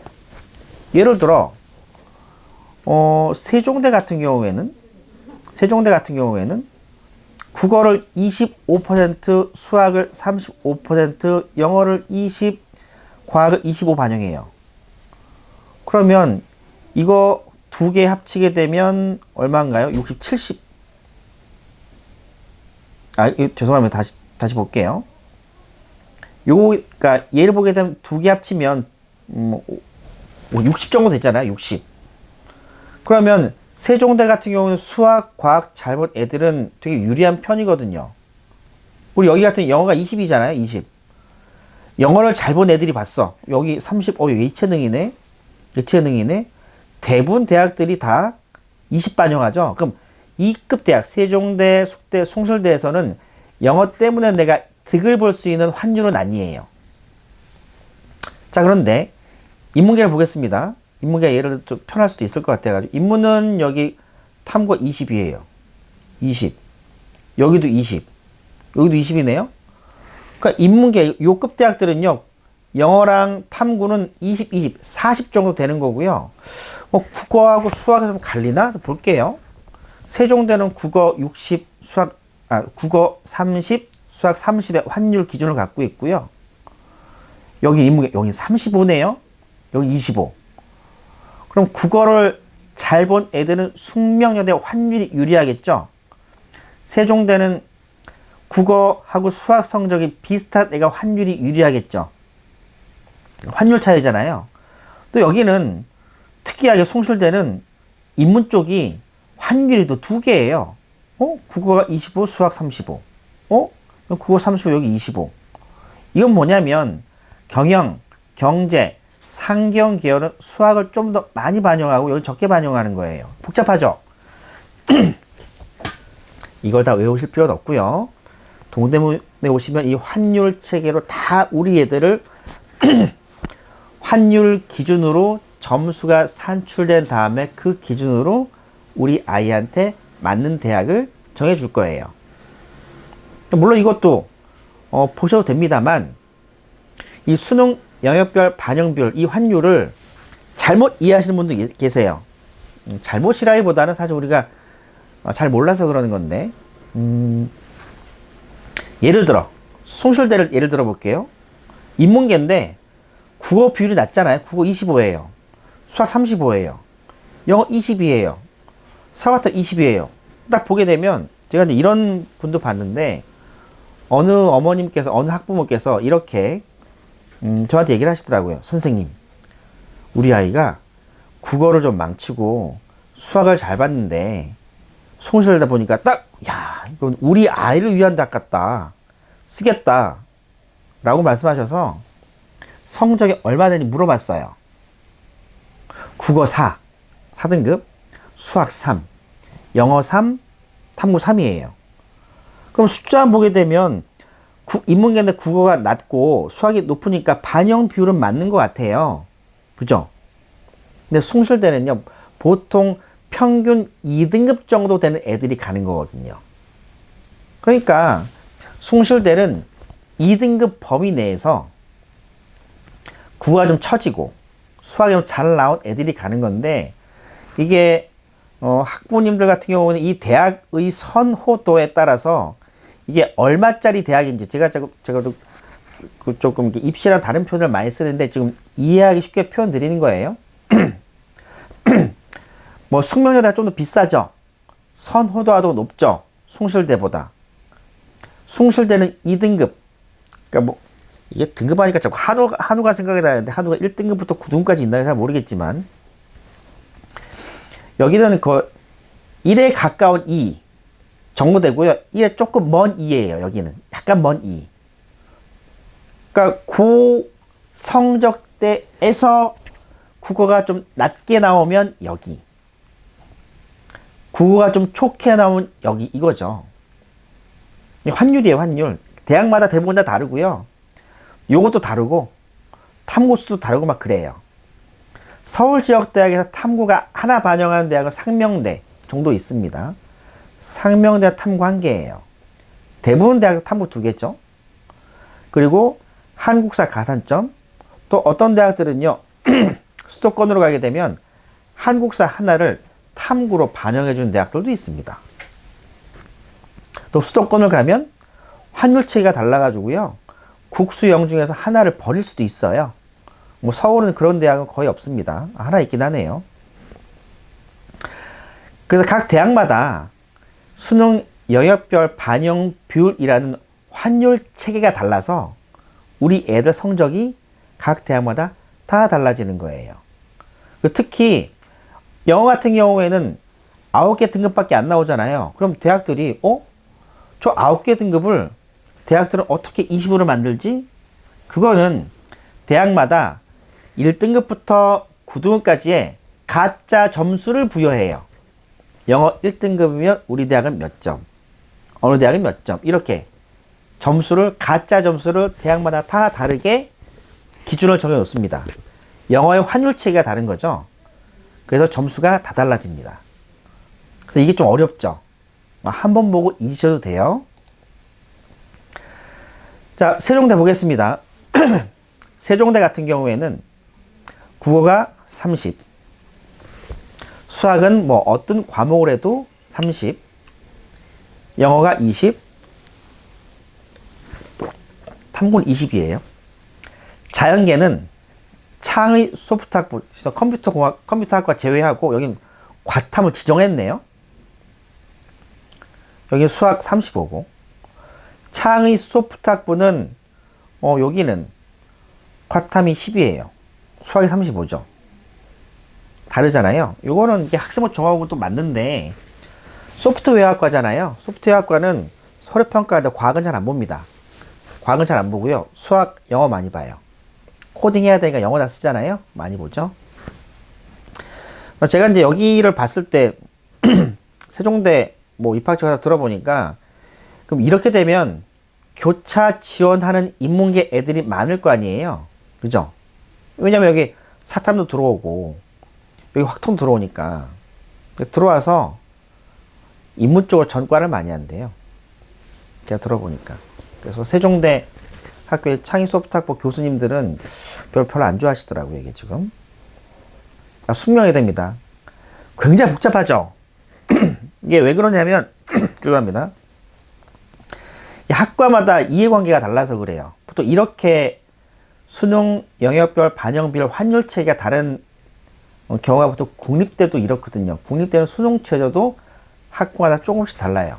그러니까 입학처가 단위 학과 하여튼 끌려다니는 거죠. 뭐 인문계는 뭐 35, 25, 20, 20. 탐구 뭐 어떤 과목 지정하지 않습니다. 경상대학 여기는 30이에요. 5 정도 차이가 나죠. 사실 5는 별 차이가 별로 없는데 입시로 봤을 때는. 자, 그리고 자연계학과들이죠. 25, 35, 20, 20. 수학과예요. 자, 여기서 한 가지 또 말씀드릴게. 이거 딱 보면 지원자가 쫄거든요. 네가 숙명여대 수학과를 쓰고 싶은데 어머 수학이 50이에요. 환율체가 되게 이상하잖아요. 그걸 조금 보면 이야 수학이 50이니까 수학 성적이 높겠네 이렇게 생각하는 경우가 있습니다. 그죠? 그런데 생각을 해보세요. 수학을 진짜 잘하는 애들이 숙대 이전형을 안 쓰겠죠. 숙대보다 좀 더 좋은 대학을 쓰겠죠. 아마 숙대 수학과 쓰는 아이들의 요기의 등급은 한 2등급대일 거지 1등급까지 들어오진 않을 거예요. 2등급. 아마 그건 클 겁니다. 여기 1등급이면 만약 여기 1등급이잖아요. 아마 그걸 재수할 거예요. 그러니까 이거 왜 말씀드리냐면 보통 학생들이 지원을 할 때 학부모님 지원할 때 이 수능 영역별 반영 비율이라는 환율 체계 때문에 쫄아요. 이거 딱 보는 순간 야 숙제 수학과는 수학이 50이야. 수학 성적 얼마나 제가 들어가는 거야? 이렇게 생각하기 쉽다는 거예요. 쫄고 못 쓰고 막 그러는데 실제 보면 뭐 모의 지원이라고 봤을 때는 저기 수학과가 과연 수학이 50이지만 수학 성적이 진짜 좋은데 저기 쓸까? 수학이 1등급이고 만약에 나머지 과목이 수학이 1등급 나머지 과목 3, 4등급 정도 된다고 뭐 2, 3등급 된다고 하면 그냥 재수할 거예요 아마. 수학이 1인데 나머지 과목이 주저앉으면 재수를 하겠죠. 여기 2등급? 약간 2등급이 안 되는 성적들이면 아마 같지 않을까 생각을 합니다. 그러니까 그렇게 해석을 하고 컨설턴트가 이렇게 권해주는 방법을 전 선호하고요. 이 점수, 이 반영 비율 때문에 겁먹고 안 쓰는 건 사실은 바람직하지는 않죠. 통계학과, 여기도 수학 50이잖아요. 수학 50. 뭐, 재작년까지만 해도 이게 딱 3과목 썼거든요. 3과목. 그 3과목, 뭐, 이거 수학, 탐구, 필수에 이거 둘 중 택이었는데, 그때 경쟁률이 첫 해인가 그게 100대 1인가 나왔었는데, 4과목 하게 되면 애도 분산되겠죠? 예전만하게 성적이 나오진 않을 겁니다. 이것도 50이라고 해도 수학 성적 망한 애들이 가겠지만, 수학 성적 잘 나오는 학생들이 가겠지만, 실제 입시 결과는 생각만큼 높지는 않을 것이다. 그러니까 의견이고요. 자, 이게 이제, 여기 이제 제가 어떤 거냐면, 제가 뭐 마지막 3번째 시간인가 설명드릴 텐데, 고속 성장 분석기라고 이제 직관적으로 보시기 편해서, 물론 모의지원 되게 편합니다. UA 모의지원은 편한데, UA가 요 서비스가 아직 안 돼서 제가 이걸로 한번 말씀드렸고요. 국어 성적 작년 기준입니다. 작년에 세종대, 숙명여대, 숭실대 수능 영역별 반영 비율 환율 체계로 우리 아이가 받은 성적표 점수를 돌려보니까 점수가 어떻게 나오냐면 이렇게 나와요. 국어는 이렇게 나와서 숙명여대는 935, 뭐 경상 문과, 소프트는 898. 수능 영역별 반영 비율이 달랐죠? 숙명여대는 아까 학과 다 달랐잖아요. 숭실대는 이렇게 나오고 다 다르죠. 요 점수들이 다 다르잖아요. 왜 다릅니까? 수능 영역별 반영 비율이 다르다 보니까 같은 대학 내에서도 이게 환율 체계가 다르니까, 그죠? 935, 898.5, 939.5 이게 똑같죠. 932 다 다르잖아요. 그러니까 요렇게 요 환율 체계로 나온 점수를 가지고 우리가 요 분리를 따져봐야 됩니다. 보통 제가 이제 배치표도 얘기 드리겠지만 보통 이제 어떻게 하시냐면 이거 전부 다 합쳐요. 보통 요거 다 합치거든요. 다 합칩니다. 보통 이제 좀 급하신 분들은 선생님 표점 합이 얼만데요? 어느 대학 갈 수 있나요? 이건 바보 같은 질문이거든요. 그러니까 이거 똑같은 거예요. 내가 지금 내 손에 우리나라도 10,000원이 있는데 일본에 있는 어떤 물건 살 수 있나 이렇게 물어보면 똑같은 거예요. 환율에 따라서 내 10,000원이 얼마가 될지도 모르는데 급하게 일본에 있는 물건 살 수 있냐라고 물어보는 건 사실은 바람직하진 않죠. 그러니까 이거를 내가 갖고 있는 10,000원을 각 대학별로 다 산출해보고 요 점수 기준으로 지원 여부를 따져보는 거죠. 그겁니다. 그리고 뭐 정시 모집에 이거는 그냥 나타난 사회 현상이니까 알고 계시면 됩니다. 다 외울 필요 없고 저도 다 못 외웁니다. 못 외워요. 이게 이제 뭐 UA 모의 지원이나 뭐 아까 고속 성장 분석 계획 이거 다 가산점을 가지고 또는 선택값을 가지고 다 산출해 주기 때문에 외우실 필요는 없어요. 단 이런 경우도 있잖아요. 선생님, 저는 건국대학교 줄기세포 재생공학과 꼭 가고 싶어요. 그런 경우에는 건국대 오집유광을 이잡듯이 보겠죠. 아, 여기 기하 미적을 지정하는구나. 과탐을 지정하는구나. 정도를 알 수 있겠죠. 그럼 건대 보니까 여기는 이렇게 30인데 여기는 반영 비율이 다르구나. 근데 건국대 2층에서 줄기세포공학과 2층을 사고 1층에서 경희대를 사려고 딱 보니까 그러면 경희대 오집유광을 볼까? 내가 여기는 미적기하 30이고 과탐 30인데 여기는 미적기하가 35고 여기는 과탐이 25구나.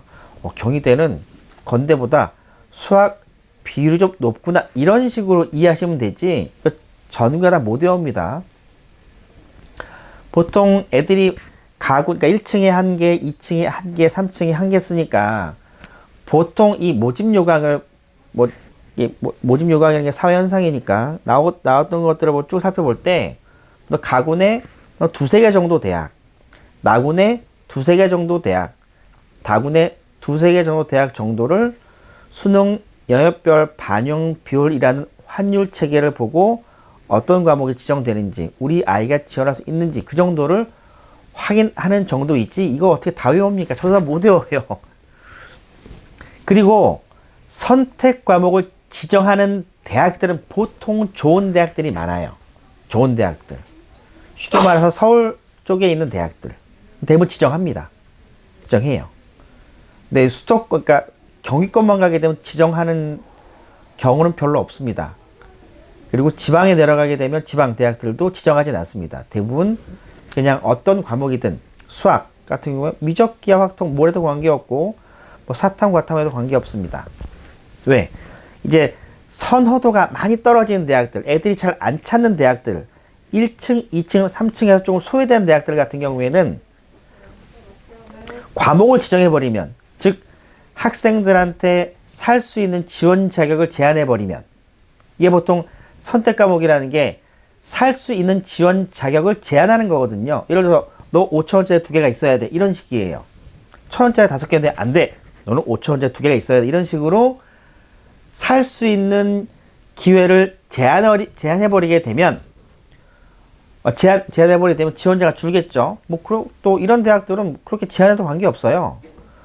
그런데 1층, 2층, 3층에서 지원자들 입장에서 소외되는 대학들은 물건 팔기 바쁘잖아요. 물건 팔기 바쁘니까 선택 과목을 지정하진 않아요. 뭘 해도 관계없거든요. 어떤 대학은 탐구 하나를 한국사로 교체해 주기도 하고요. 그런 경우도 많습니다. 자, 두 개 대학을 비교해 설명드리겠습니다. 왼쪽은 동국대, 오른쪽은 경기대예요. 자, 경기대 같은 경우에 보시게 되면 이 전형 같은 경우에 인문대학은 국어 선택 과목을 뭘 해도 관계없죠. 수학 같은 경우에는 과목을 지정하지 않았네요. 여기도 사탐 과탐이죠. 이쪽 같은 경우에는 이렇게 돼 있죠. 이렇게 돼 있죠. 지정하는 게 별로 없어요. 동국대를 가면 보세요. 보통 선택 과목을 지정하는 경우는 보통 자연계에서 많이 지정을 합니다. 인문 쪽 보세요. 화작, 언매중 택일, 확통 미적기하 택일, 사과탕 택일. 그러니까 인문 쪽은 보통 그러니까 과목을 지정하는 경우가 별로 없는데, 자연 보세요. 바이오 시스템, 여기는 일산에 있습니다. 일산에 4개 학과가 있는데 요거 빼고는 미적 기하 중 택일, 과학 8과목의 택둘이에요. 바이오 시스템 대학은 여기 또 하나, 둘, 셋, 4개 있죠. 일산에 있습니다. 수학은 확통 미적 기하 중 택일, 과학은 과탐 지정이에요. 이렇게 지정하기도 하고 지정 안 하기도 하죠. 경기대는 제가 아까 말씀드린 것처럼 이게 애들 선발에 바쁘기 때문에 이건 아니고, 경기대가 갖고 있는 대학 포지션상 저렇게 해야 좀 여러 가지, 이거는 온라인이라 흔적이 남는 강의라 표현 못 하겠는데, 경기대 여러 속내가 좀 있습니다. 그래서 이렇게 원래 사실은 경기대가 지정해도 돼요. 지정해도 되는데 여러 가지 이유로 풀어놓은 거예요. 풀어놨고요. 이게 아까 말씀드린 것처럼 각 대학별로 우리 애들이 성적표를 받게 되면, 영어는 1에서부터 9등급까지밖에 안 나오는데 대학들은 가짜로 점수를 다 매겨 놓는 거예요. 건대 같은 경우에는 인문하고 자연하고 점수도 달라요. 1등급 200점 주죠. 2등급 198점 줘요. 여기는 196점 줍니다. 경희대 192예요. 야, 8점 벌어지죠? 그러면 이걸 딱 보는 순간, 야, 경희대는 2등급 맞으면 대학 못 가겠네. 이렇게 생각할 수 있는데요. 건대, 경희대, 이 두 대학들은요, 제가 문의해본 결과 1등급 거의 없어요. 지원자 중에. 거의 2등급이에요. 거의 2등급입니다. 요대 제일 많죠. 대구 가톨릭대 단대천하는 여기는 치의학과가 있죠. 의학과 있고, 여기도 의학과 있습니다. 한국외대. 여기는 뭐, 영어 가짜 점수가 차이가 별로 없죠. 뭐 0.5점밖에 차이가 안 나니까 한국외대 같은 경우에는 뭐 국수 탐에서 결정 난다. 보세요. 건대랑 홍익대랑 선호도가 비슷한데 점수는 차이가 크죠. 여기는 5점 벌어지고 여기는 3점 벌어지는데 여기는 몇 점 벌어집니까? 8점 벌어지죠. 여기 2점 벌어지잖아요. 대학마다 이게 좀 달라요. 여기 보시게 되면 100점 기준으로 여기 5점 벌어지죠. 5점, 10점, 여기도 똑같네요. 여기서 달라지고 경북대 또 달라지죠. 그러니까 대학마다 이게 점수체가 다 다르니까 우리가 이거를 다 외울 수는 없고 아 다르구나. 그리고 아까 말씀드린 것처럼 각 1층, 2층, 3층별로 아 점수체가 요 대학은 이렇게 되는구나 정도 이해하시면 될 것 같습니다. 이것도 외우실 필요는 없고요. 요게 조금 문제가 되는 경우에는 보통 의대, 의학 계열이에요. 의학 계열. 특히 연대 보세요. 이 의대 여기도 연대 미래 캠퍼스 의대 있죠.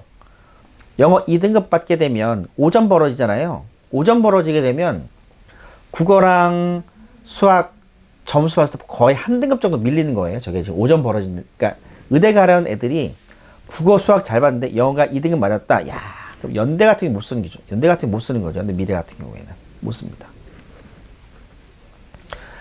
대구 가톨릭도 의대 있다고 그랬잖아요. 야, 이거 20점 벌어지잖아요. 20점. 이거 들어오지 말란 얘기예요. 20점이면 여기는 그죠? 여기도 20점 벌어지잖아요. 경북대도 의대 있죠. 3점 벌어지죠. 그러니까 의대를 쓰는 아이들 같은 경우에는 현재 연대 미래 캠퍼스 못 쓰고 원광대 한의학과 있죠. 못 쓰고 여기도 못 쓰고 지금 그 아이들이 고민해 볼 수 있는 거는 여기는 딱 경북대 정도 되죠. 경북대 아니면 뭐 전북대 정도 그런 대학들은 이 점수가 작으니까 그걸 내가 환율에서 유분리가 있다고 하는 거예요. 저 대학의 환율 체계, 수능 영역별 반영 비율과 영어 등급과 점수가 과연 나한테 유리한지가 중요하다. 그 뜻입니다.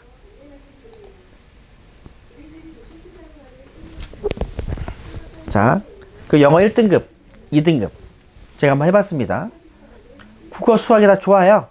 좋습니다. 이게 지금 딱 보게 되면 여기는 다 의대 치대 있고 의대 치대 있고 여기 의대 있잖아요. 홍익대가 일반학과 있고 영어 1, 2 맞고 탐구다 똑같아요. 그럼 점수가 보세요. 이게 환전된 점수 각 대학별 환율 체계로 산출된 점수 다 다르잖아요. 여기 719, 592, 558, 155예요. 다 다르죠. 이 기준으로 우리가 물건을 살 수 있는지 없는지 판단을 해야 되는데 만약 한 학과에 이렇게 두 학생이 들어오잖아요. 야, 얘를 합격하기가 어려워요. 보다 점수가 많이 벌어지잖아요.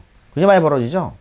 이 사실 홍익대는 보시게 되면 이 정도는 많이 벌어지는 것 같지 않네라고 생각할 수 있습니다만 홍익대는요 지원자들과 점수차가 되게 조밀조밀해요. 그러니까 155.15 뒤에 있는 애들이 155.14 얼마 이렇게 소수점 세 번째를 막 갈리기 때문에 이것도 작아 보이는 듯 하지만 실제 이거 좀 어려운 얘기인데 이건 동대문 오셔서 상담 받으면 다 얘기해 줄 거예요. 이 정도면은요 이거 사실은 어려운 상황입니다. 요 사이에 몇 명 있는지 사실 봐야 되거든요. 그건 어려운 얘기예요. 지금 여기서 이해하실 건 영어 1을 하고 2 맞았을 때 점수가 좀 차이가 많이 나는구나.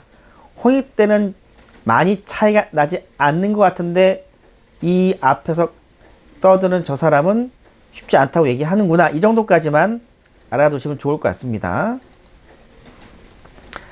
자, 가산점. 체계입니다. 가산점. 가산점은 뭐 이런 경우에요. 그러니까 대학이 지정하고 싶은데 지정을 하면 이 물건을 살 수 있는 애들을 제한을 하는 거니까 경쟁이 떨어질 것 같거든요. 서울대 연고되면 다 지정을 해버리거든요. 뭐 서울대 같은 경우에는 무지막지하게 과탐을 지정해버리잖아요. 과탐은 서로 다른 두 과목에 원투가 있어야 돼요. 그러니까 물, 원, 화투 이렇게 봐야 돼요. 이건 지정해버리는 거거든요. 지정을 하는 순간 지원율이 높게 나올 수가 없어요. 자, 그런데 지정을 하고 싶으나 예를 들어 이런 대학도 있을 수 있겠죠.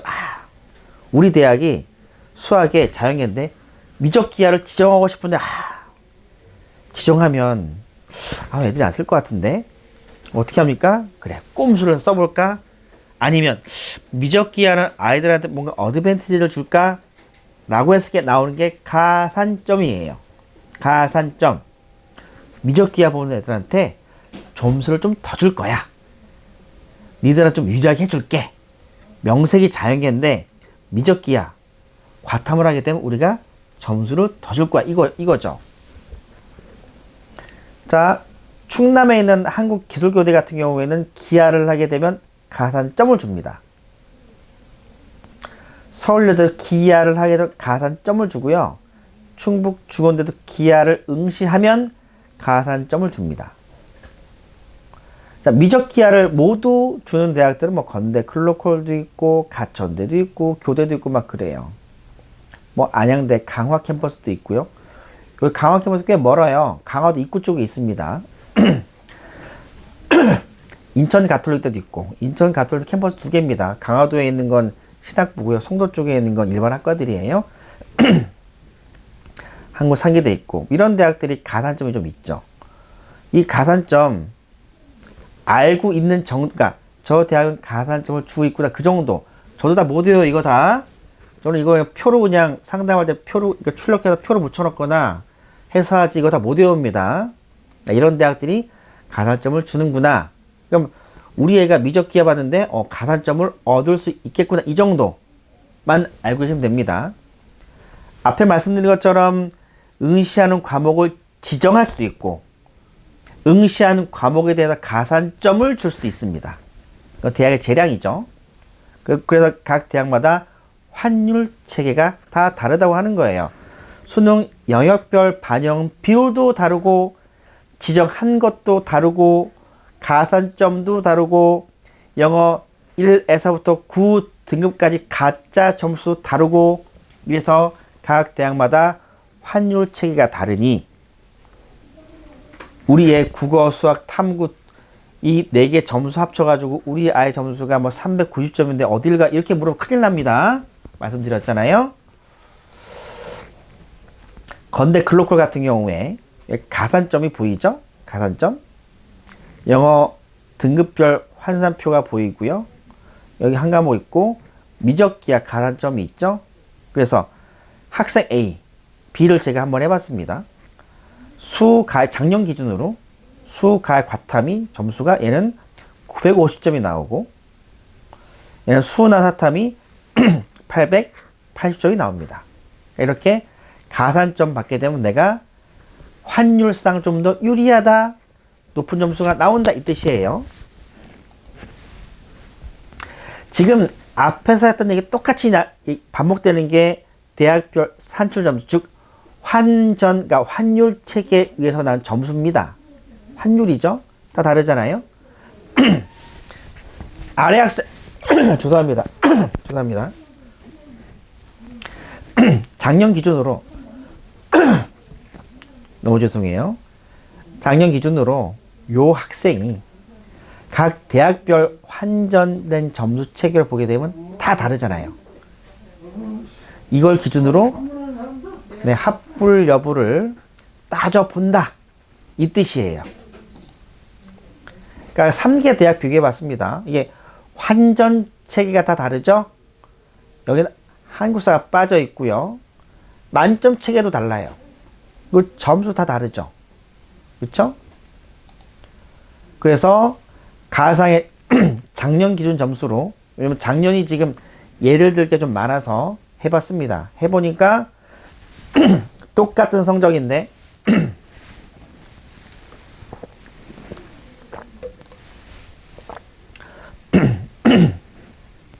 점수가 482.83, 73.93 이렇게 나온다는 뜻이에요. 다 다릅니다. 근데 이거를 보자마자 저거 다 손으로 계산해야 돼? 그럴 필요 없어요. UA 사이트에 회원 가입하셔서 우리의 성적 입력하게 되면 전국 196개 대학 점수로 다 무료로 환전해 줍니다. 그러니까 이거는 알고 계시면 되지. 이게 한 10몇 년 전에 제가 상담할 때는요, 이거 점수 다 손으로 계산해서 갖고 온 분들도 꽤 됐어요. 그럴 필요 없습니다. 우리가 이 점수를 어떻게 활용할 것인가에 대한 고민을 하시면 되지, 손으로 계산할 필요는 없습니다. 말씀드렸고요. 이게 왜 중요하냐면, 이거는 뭐 조금 복잡한 얘기긴 한데, 이게 지금 영어를 빼고 국어, 수학, 탐구원, 탐구2 다 합치면 393점짜리 애들이에요. 다 영어 빼면. 이 아이들이 점수 다 다르죠? 다 다르죠? 얘들을 건국대 기준으로 환전대 줄을 세보게 이렇게 되는 거예요. 홍대 기준 환전하면 이거, 숙명여대 환전하면 이거. 근데 지금 얘가 1번부터 10번까지인데 1번에는 522.57 나와요. 2번은 519.87 이렇게 나오는데 홍대 기준으로 환전해 보니까 얘는 부동 1등이에요. 점수가. 그래서 얘가 2등이 돼요.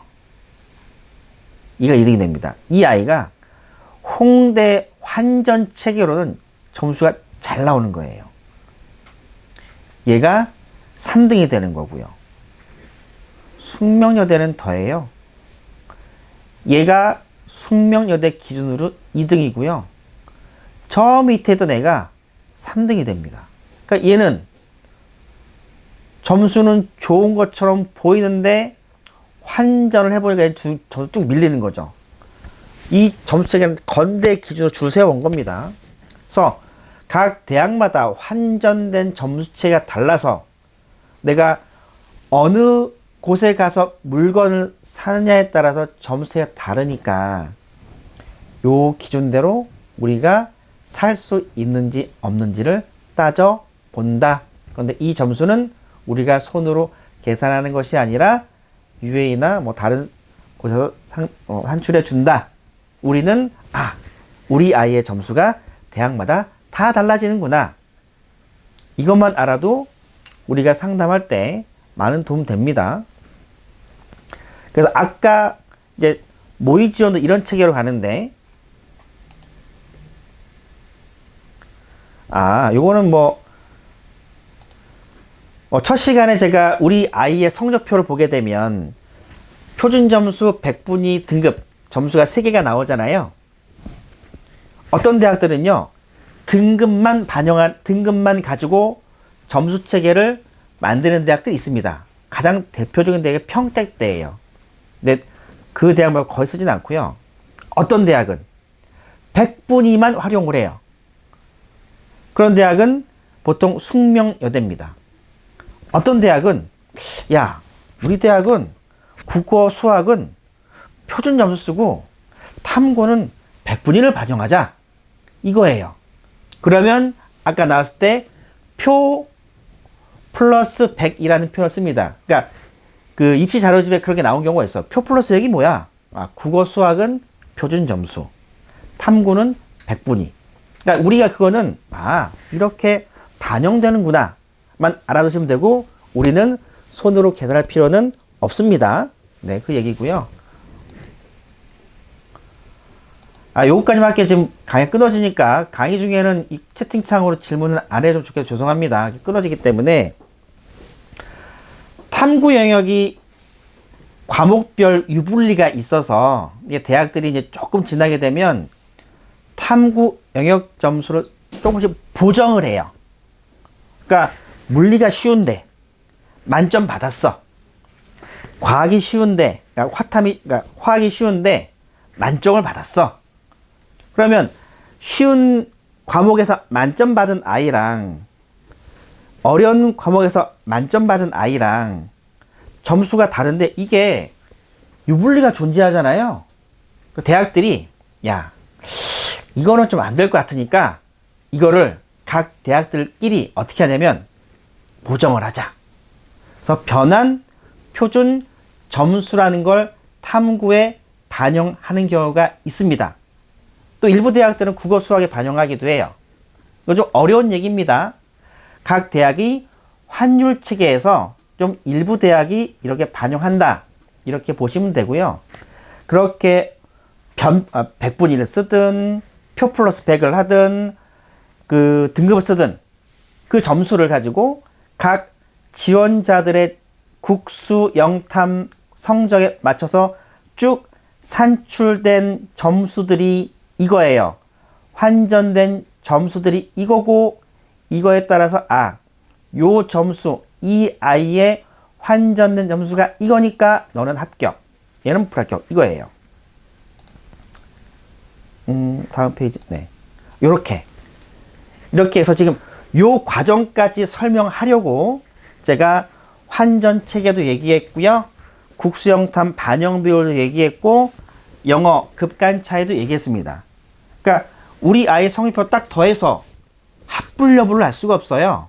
각 대학별로 점수를 다 더해본 다음에 각 대학별로 환전해서 여러 가지 기준으로 합불 여부와 관련해서 이 점수에 비해서 높은지 낮은지에 따라서 합불이 결정되는 거죠. 아까 건국대, 숙명여대, 홍익대 점수책에 환전되는 것 좀 보시면 건국대 기준으로 애들이 환전된 점수가 이렇게 되는데 야, 홍익대 바뀌네? 숙명여대도 바뀌네? 그럼 우리는 이걸 보고 오늘 알아둘 게 뭐냐면 내가 수능 성적표를 받고 각 대학별로 환전을 해봤을 때 유리한 대학도 있고 불리한 대학도 있구나.